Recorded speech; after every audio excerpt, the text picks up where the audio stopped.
Hi, I'm Bob Tabor with www.learnvisualstudio.net, where I teach beginners the skills they need to get their first software development job building Windows and web apps for some of the world's best companies as quickly as possible.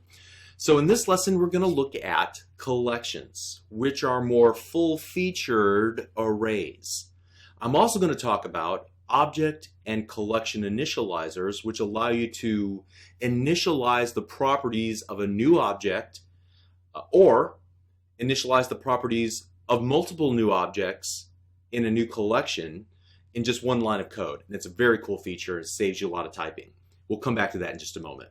So previously, we looked at arrays. And at the time, I said that an array is simply a sequence of data. I said a collection of data, but I didn't like that term. It's going to conflict with what collections really are. But it's a grouping, a collection, a sequence of data that's stored in the computer's memory. And you can access any individual element of that array by using its index, which is just its ordinal position inside of that data structure. Okay, so arrays are great. However, they lack a couple of important features. For example, the length of arrays are fixed once you declare them. So what if you need to add more items to the array, or what if you need to remove an item from the array? You can't do that, all right? Or what if I wanted to use some other technique to retrieve an item from this array? What if I wanted to, instead of using its ordinal position, I wanted to use some sort of a key to get at an individual item? In other words, what if I were working with customer data and I wanted to look up a specific customer by their last name or their customer ID or some other key that I've defined? Well, can't do that either, all right? So that's where collections come into play. So what I want to do, I've already created a project that will allow us to see what collections can do and what some of their limitations are. And so what you want to do is download the zip file that's associated with this project. Now it'll either be where you're currently streaming this video from or wherever you originally downloaded the video from. There should be a link to some source code files. All right. So the source code file for this project, I've already unzipped it and I put it into my documents directory. And inside of that, you'll see there's a before and after folder. We want to use the before folder because it kind of gives us the setup that we're going to use for the rest of this lesson. And so there's a working with collections project. I'm going to right click it and select copy. And now I want to go to my documents directory, and I'm going to this time go into the Visual Studio 2013 folder, and I want to paste this into the projects folder. So I'm just going to select it, right click it, and select paste.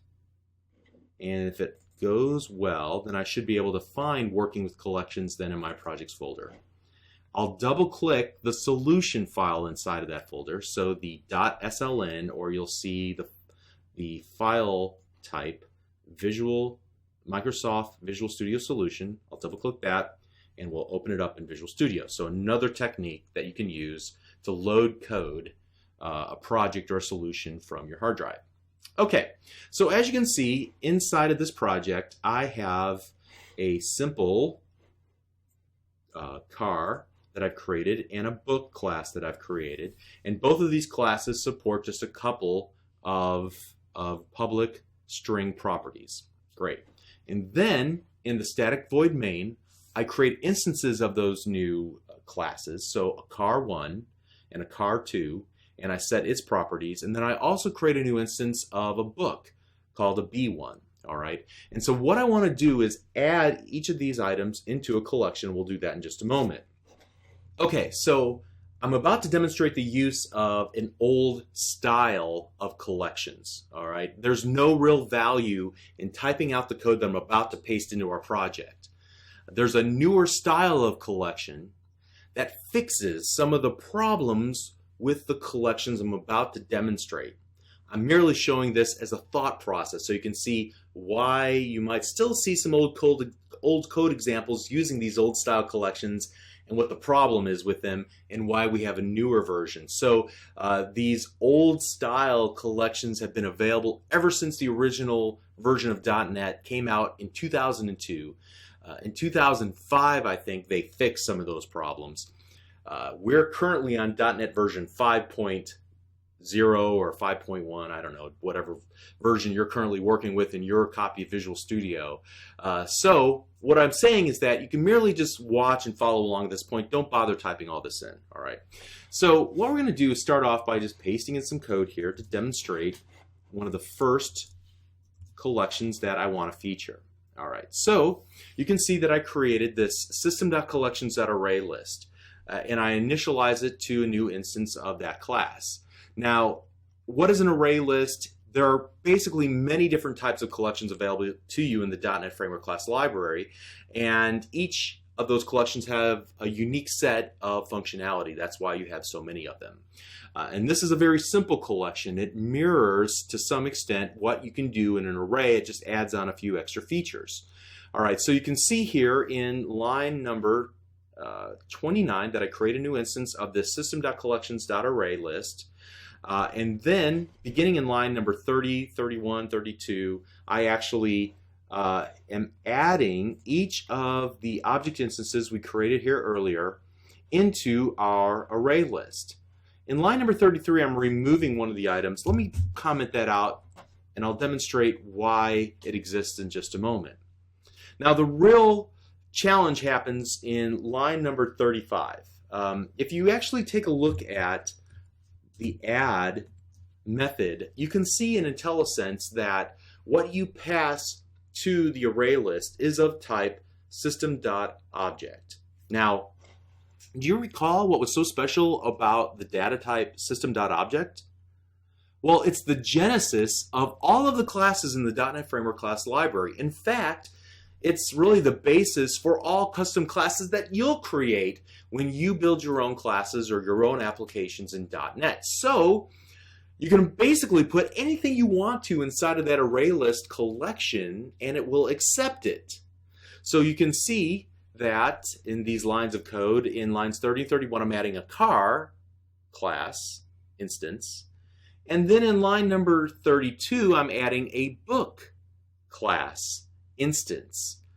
Now, do you think that this is a good thing or a bad thing? Well, there are some downsides to allowing this. And the first downside is that since you are adding everything into the array list as system.object, once we go to retrieve the object out of the array list, the first thing we're going to have to do is perform some data conversion on that object so that we can get it back to its original data type so that we can do something meaningful with it. And you see that I've done that here in lines number 35 through 38.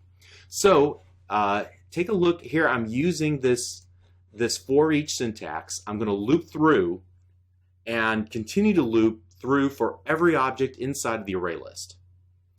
Each time I encounter a new object in the array list, I'm going to retrieve its reference into a variable called O.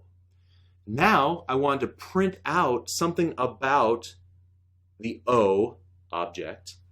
I want to print out its make property. You can see make is a property of car. And so I'm just going to go ahead and print out make, right? Since we have cars in that collection, they should print out just fine.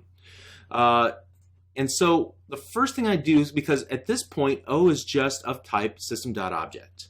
It's not of type car or book. It's just system.object. But I need to cast it to a car in order to get to the make property. So I use the car class in parentheses next to the letter O to perform a cast. It's like a temporary data conversion, all right? And then you can see I'm using the parentheses in this particular situation as an order of operations operator, all right? So just like in algebra, you would perform this operation first because it's inside a set of parentheses, and then you would perform this operation next, and then finally you have the method invocation operator, the use of the parentheses. It can be a little mind-boggling with all those parentheses, but that's just your way of first casting O to a car, and then getting to the make property, and then passing the make property to console.writeLine. Okay? Complicated line of code, but this highlights one of the problems with this syntax. So will this actually work? Well, let's run the application.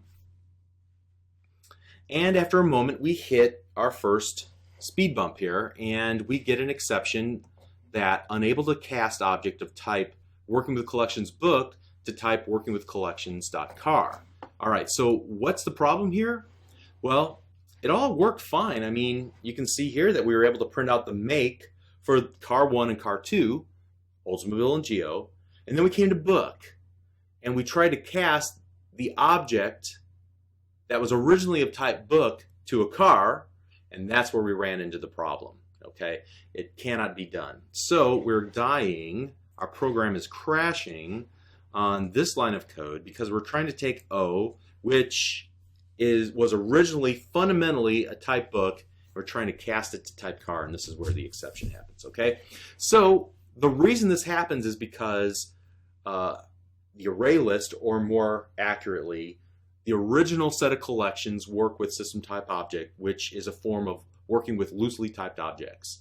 And instead, we would prefer to work with strongly typed objects. What if, instead of working with a collection that worked with any type of object, and we can just throw the kitchen sink, anything we wanted to, in that array list, what if it only accepted car? So we try to put a book in, but we get a compilation error. It doesn't even allow us to compile the program, and it says you can't put a book inside of that collection. It is only going to accept typed cars. So we get a sense of a peace of mind whenever we're writing the application to ensure that it's only going to accept certain data types. All right, so that's a strongly typed application. What we have right now is a loosely typed application, which demonstrates problems at runtime. Okay, so now I've said a lot of bad things about this array list, or about the original collections in general. There's actually some great things about the array list. We can, for example, get to a lot of different things. Like take a look at the fact that I can remove either a single item or an item at a specific position, or a whole range of objects from the array. You couldn't do that with a regular array, but you can do that with an array list. So what if we use the remove method to actually remove that item from the array list? Will it work now? Let's run it. And you can see it works because we've added the object to the array, which was fine, and we removed it before we attempted to do that whole casting operation. Okay. And there are some other features as well with the array list. Let's just go down through a list. Oh yeah, you can see if the array list contains an object. Do you have this object? Yes, I do. Great. Then let's see what you got. What are the values inside of that object? You can get a count of the number of items, and yeah, there are things that as you look through this list you can do with regular arrays, but they're more full-featured here. So that's one of the first benefits of using collections over arrays. All right. So I made my point. Belaboring the point now, let's move on to another type of array. Still one of the old style collections, I should say one of the old style of collections instead of arrays here. Mixing my words up here. And we're going to paste in the use of dictionaries. Okay. So here you can see that I'm using a data type called list dictionary. It's in the system.collections.specialized namespace. And as you see here in the little text that I've added, dictionaries allow you to save a key along with the value, and it also supports some neat features. All right. This dictionary is called a list dictionary. It's named after a family of collections that all share the name dictionary at the end because they have both a key and an actual value that you want to store. It's kind of similar to the Webster's dictionary, where you have a word and then a definition that's associated with it. All right, the analogy ends there, but essentially with a dictionary style collection, you have a key. Maybe it's the last name of a customer or a customer's ID, and you can say, give me all the information you have associated with the customer whose last name is Tabor, and then it will retrieve back from memory the object that's associated with that last name, Tabor, or customer ID 1234. Okay? So the key portion of the dictionary allows you to easily look up the associated value in the dictionary. So here again, it has an add method, and this time add, first of all, allows you to give it the key, which in this case we're going to use the make of the car, and then the value, which will be the car object itself. So if I want to find the Oldsmobile, it would return back to me car1 object. Okay?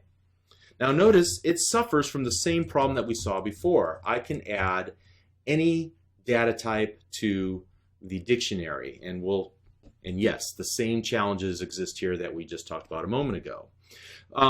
The thing about using the dictionary is that it's easy to get to an element by just using its key. So in this case, look at the fact that I'm getting to the geo by using these square brackets and then passing in the name of the key. In this case, the make was the key, and I'm going to use the make geo. It returns back to me an object that I cast to car, and now that I've casted it to car, I can retrieve the model property.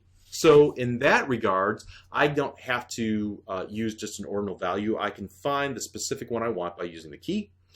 But as you can see here, the downside is I'm able to pass in the first name, and I'm going to retrieve back a book of type system.object. But when I try to cast that system.object to a car, it's going to say it's fundamentally a book. You can't do that, and I'll get another exception. So to prove that, let me just go ahead and run this.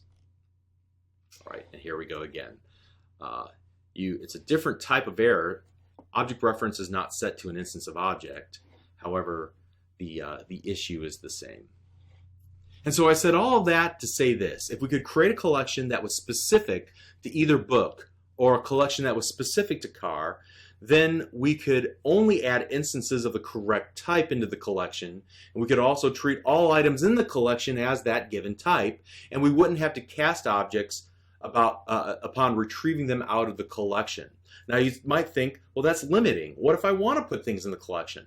In programming, limiting is usually better, at least when it comes to working with data types. All right. So that's exactly what happened several years ago. This whole conversation about we wish things could be strongly typed. In C# 2.0, which came out in about 2005, Microsoft added a new set of collections that were based on the concept of generics. So the concept of generics itself is a bit advanced, but in a nutshell, a generic type provides a basic implementation of some functionality. In our case, collections. However, the user of a generic collection will make the collection specific by adding or telling it what data type it wants to use. So from that point on, it becomes a strongly typed collection to the type that you defined it to be. So you define the specific data type by defining it between angle brackets. And let's go ahead and give you an example of that. Now, you've seen these angle brackets before. I said, don't worry about them. I don't want to talk about generics just yet. But now it's the time we talk about generics. So let me create a new example, and we'll create a list of type car called myList equals a new list of car. All right. So notice the nomenclature that I use. I call it a list of car, a list of data type car.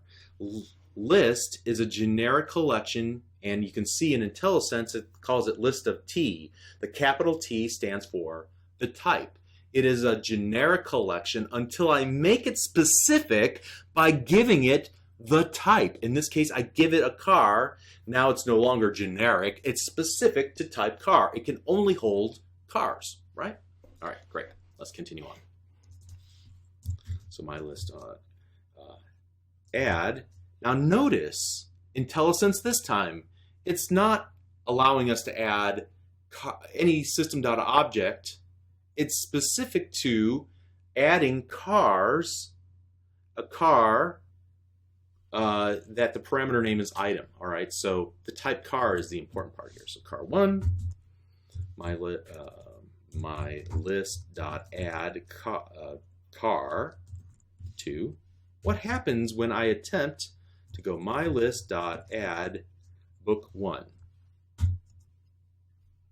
And I give IntelliSense a moment to catch up.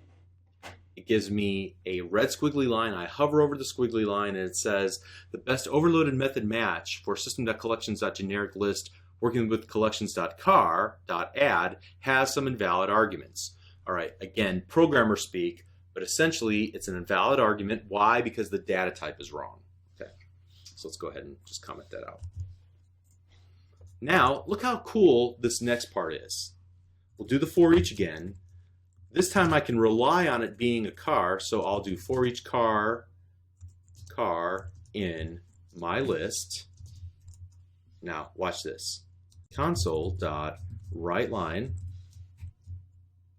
car.model. All right, let's make sure it works before I start bragging about it. And it does. Cutlass Supreme and Prism. Awesome. All right, see how easy that was? There was no casting required in order to make this work. Why? Because we can count on the fact that everything in my list is of type car. Great. Now you might wonder where list comes from. It comes from system.collections.generic. Now why didn't I have to type out system.collections.generic? Where would I look if I were me, thinking that I'm able to use this object out of thin air? Where did it come from? Right. We look at the very top of the file and we can see that by default, Microsoft has added system.collections.generic to just about every project template because it's such a fundamental, vital object or namespace inside of the .NET framework. And therefore, they added it by default, so we didn't have to do that control period on our keyboard to add the using statement of the namespace. It just is there automatically. Great. All right, so let's do the same thing now with a dictionary style generic collection. The dictionary is a bit different because we'll have to supply it with two data types. The data type for the key and the data type for the value. So for example, let's do this. So I'm just going to create a dictionary, and then when I open up, notice with the angle bracket, it requires a type for the key, T key, and a type for the value, T value. All right, so just whenever you're in doubt, read the IntelliSense and then read any description. T key is the type of the key in the dictionary. So we'll make this a string because we'll make the make of the car as the key that allows to retrieve the car itself, right? So after I add that type, making it from a generic collection to a specific collection that works with cars, then we'll give it the actual type that we're going to store, the T value, which you can see in IntelliSense as the type of the values in the dictionary. So this will be of type car. So we would say this as a dictionary of type string car, or a dictionary whose key is string and whose value is car, or something along those lines. All right, let me finish off this example. So we'll call this my dictionary equals new dictionary of string car, like so. Now, whenever I go to add, we're going to add car1.make as the key, and then car1 as the value. Same thing, my dictionary.add car2.make and car2 as the value. All right, and now let's just do let's read them out. So let's just get my dictionary, and how am I going to read this out? I'm going to use those square brackets again. That's how you access a value, whether it's an indexed value into a collection or array, or in this case, we can give it a key value to get into the array, and then we'll give it the string geo, which should return back one item. And now notice again, no casting. I'm able to go directly into the property for car called model. And so now let's go ahead and run this just to make sure it works. It does. We gave it geo. It returned back to us the model called Prism. Awesome. So just to reinforce the idea of generics, what I want to do is actually go back to a previous lesson where we were talking about enumerations. let me find that project, Understanding Enumerations. It'll open up a second copy of Visual Studio here. And I want to talk about this line of code, the try parse, and we passed in superhero. So we were essentially telling .NET to attempt to parse the input parameter user value into a superhero data type, which was an enum. So I'm sure try parse could have been implemented differently, but it's using generics, the generic syntax, to make it succinct and expressive. And so try to parse user value into a data type of superhero. Okay, what I want to do is move on to the next and final topic of this lesson. You might recall this initialization syntax whenever we were working with arrays. Let me comment all this out.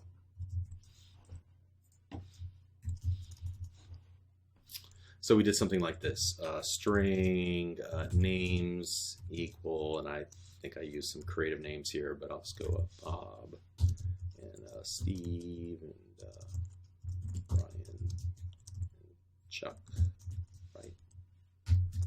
All right, so this saved us a few lines of code by both declaring and initializing the array in just one line of code. And at that time, I said that you'll see this pattern again when working with collections. Well, here we are. So as you look at examples out on the internet, out on MSDN, you're going to see the use of object initializers. So it lets you shorten about 3 or 4 lines of code, maybe more, into a single line of code like this. So here we go. Car1 equals new car. And now I can do this. Make equals Oldsmobile, model equals, start that over.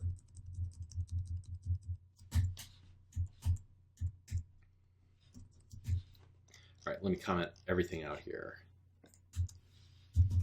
Even the stuff at the very top that we started with. Okay, let's move back down to the bottom. We'll comment this out as well. All right, here we go. Car1 equals new car. And now make equals Oldsmobile, model equals, call this Supreme, car2 equals new car, make equals Geo, model equals Prism, and so car3 equals new car, make equals Nissan, model equals Altima. Great. All right. So notice as you were typing, or as I was typing, the IntelliSense displayed only the public properties for the car to help guide you. Furthermore, it only shows you properties that are not already set in the initializer. So let's do this one more time. So here we go. First of all, we see both make and model. And we'll start off with make equals. So first of all, it'll only show the public properties for car. If we had any other properties, like private properties or any methods, it wouldn't show up in IntelliSense because it wouldn't make sense in that context, right? So here again, we did Nissan.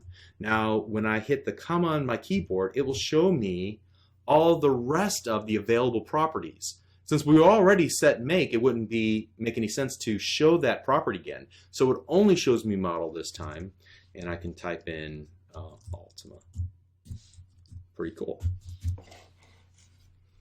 So the syntax is easy. After you create a new instance of the class, you use an opening and closing curly brace. Inside of the curly brace, you can then start setting properties in a property name equals value syntax format, and you separate each name value pair with a comma. And so this will work for any data type, not just strings. That's all I've shown here, but because to keep it simple, but you can use integers or even complex data types as well, which brings us to the next evolution in this idea, which is collection initializers. And this will kind of cook your noodle. So I'm going to just create an example and then we'll talk about it. All right, so here we go.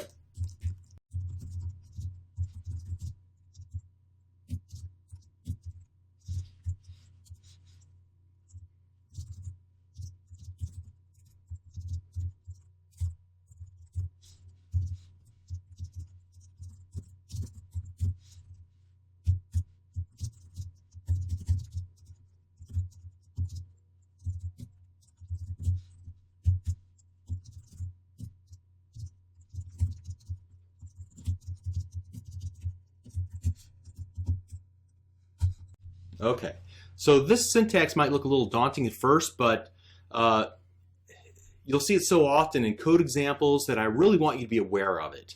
I recommend that you simplify it and you understand that you can use the same object initializer syntax by initializing entire new objects with the initializer syntax within the context of collections. So even though it looks like about 4 or 5 lines of code, that's really just one line of code. And once you wrap your head around initializers, object initializers, collection initializers are very easy. Now, I formatted this code by breaking it up into several lines, and that's how I would prefer to read it. But again, it's technically just one long statement. So after the initial declaration and the creation of our new instance of the list of type car, then there's an opening and closing curly brace, and then inside we create 3 new instances of car. So notice that this syntax precludes the creation of an identifier to hold each new instance, such as car 1, car 2, car 3, like I did at the beginning of this example, or just above it. We're only creating new instances in memory and then getting a reference and holding on to that reference using the variable name car 1, car 2, or car 3 here in lines 89 through 91.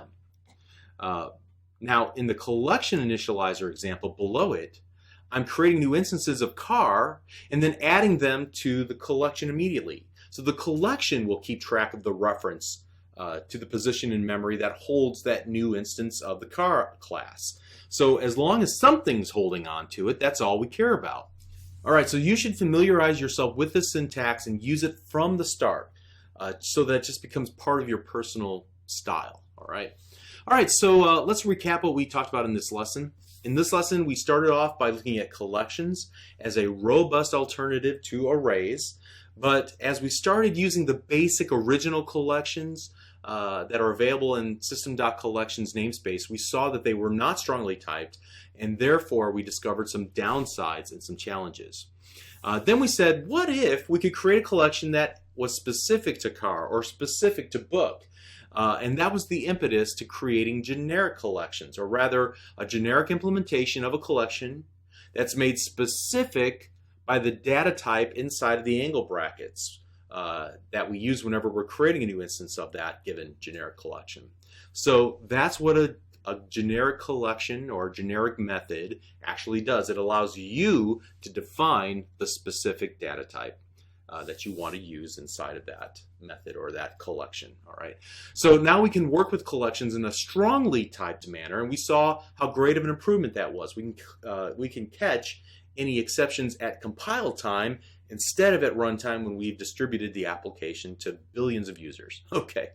Then we talked about object initializer syntax and extended it to the collection initializer syntax as just a shorthand, a way of creating instances of objects or instances of or properties inside of an object with a new instance of a generic collection. Okay, so that's about it. We're almost to the end. You're doing great. Let's keep pushing forward. We'll see you in the next lesson. Thank you.